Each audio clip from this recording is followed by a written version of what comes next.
Video చూస్తున్న ప్రతి ఒక్కరిని మనస్ఫూర్తిగా రిక్వెస్ట్ చేస్తున్నాను. దయచేసి ఈ వీడియో నారా చంద్రబాబు నాయుడు గారికి మరియు నారా లోకేష్ గారికి మరియు పవన్ కళ్యాణ్ గారికి చేరేంత వరకు షేర్ చేయమా.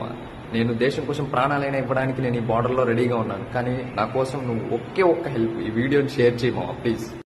సార్, మా ఊర్లో కొంతమంది భూ కబ్జాదారులు సిమెంట్ రోడ్లు కనీసం 20 సంవత్సరాల నుంచి వాడుకలో ఉంటే వాటిని పూర్తి చేశారు. చేతబాది ఒక 100 సంవత్సరాల క్రితం ఏర్పాటు చేశారు సార్ మా గ్రామంలో తాగునీటి కోసం. దాన్ని పూర్తి చేశారు. అలాగే ప్రభుత్వ భూములు చాలా వరకు ఆక్రమించేసుకున్నారు.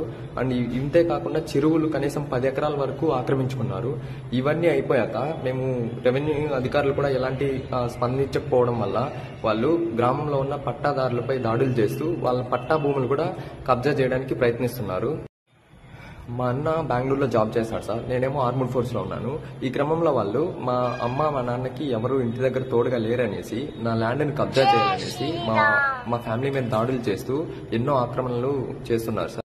ఒక్కసారి ఈ ఫొటోస్ చూడండి సార్, ఏ విధంగా వాళ్ళు దాడులు చేస్తున్నారనేసి. కనీసం ఆడవాళ్ళను కూడా చూడకన్నా వాళ్ళు ఎంతగా తెగ ఇచ్చి కత్తులు ఎత్తుకొని నరకడానికి పాల్పడుతున్నారు. రెవెన్యూ అధికారుల నుంచి పోలీసుల నుంచి నాకు ఏ విధంగా న్యాయం జరగకపోవడం వల్ల ఆర్మూడ్ ఫోర్స్లో ఒక గ్రీవెన్స్ కేసు ఫైల్ చేసి నేను కలెక్టర్ ఆఫీస్కి మరియు ఐజీ ఆఫీస్కి నేను లెటర్ పంపించాను సార్. నా ఫ్యామిలీ మీద దాడులు జరగకూడదు మరియు నా భూమిని ఎవరో కబ్జా చేయడానికి వీల్లేదు, నాది పక్కా సెటిల్మెంట్ ల్యాండ్, నా దగ్గర అన్ని డాక్యుమెంట్స్ ఉన్నాయనేసి నేను పంపించాను. అయితే నాకు ఎలాంటి రెస్పాన్స్ ఇప్పటికి కూడా రాలేదు. సో ఇంకా నాకు రెస్పాన్స్ ఏం రాకపోవడం వల్ల నేను లీవ్ తీసుకొని ఇంటికి వచ్చి నేను ఇంకా డైరెక్ట్గా హైకోర్టులో రిట్ పిటిషన్ వేసాను సార్. ఎందుకంటే నా భూమిని సర్వే చేయమంటే కూడా అధికారులు సరిగ్గా రెస్పాండ్ అవ్వడం లేదు.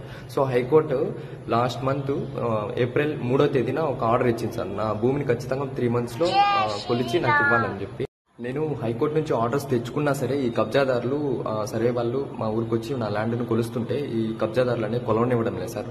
మా ఫ్యామిలీ మీద ఇప్పటికీ దాడులు జరుగుతున్నారు. కాబట్టి దయచేసి నేను నారా చంద్రబాబు నాయుడు గారిని మరియు లోకేష్ గారిని మన ఉప ముఖ్యమంత్రి పవన్ కళ్యాణ్ గారిని ఒక్కటే వేడుకుంటున్నాను సార్, దయచేసి నా ల్యాండ్ డాక్యుమెంట్స్లో పక్కా సెటిల్మెంట్ ల్యాండ్ కాబట్టి వాటిని మీరు కూడా కావాలంటే ఒకసారి వెరిఫై చేసి నాకు న్యాయం చేయండి. నా హైకోర్టు ఆర్డర్స్ ప్రకారం నా భూమిని సర్వే చేసి నాకు ఇవ్వాల్సిందిగా నేను కోరుకుంటున్నాను. మాకు ఢిల్లీ నుంచి క్లియర్ కట్ ఆదేశాలు వచ్చాయి సార్, ఎటువంటి పరిస్థితుల్లోనా అసలు లీవ్లు ఇవ్వడానికి వీల్లేదనేసి. నేను హైకోర్టు ఆర్డర్స్ ప్రకారం సర్వే చేయడానికి వస్తారని చెప్పి వద్దామనుకున్నాను. సో కుదరడం లేదు. కాబట్టి దయచేసి మీరు నా ఫ్యామిలీకి అండగా ఉంటారని నేను కోరుకుంటున్నాను. మీడియా మిత్రులందరినీ నేను కోరుకునేది ఒకటే, దయచేసి ఈ వీడియో చంద్రబాబు నాయుడు గారికి మరియు మన పవన్ కళ్యాణ్ గారి వరకు చేరేంతలా మీరు ఈ వీడియోని షేర్ చేయాలనేసి మనస్ఫూర్తిగా కోరుకుంటున్నాను. మీరు అనుకుంటే ఏదైనా సాధ్యమవుతుంది.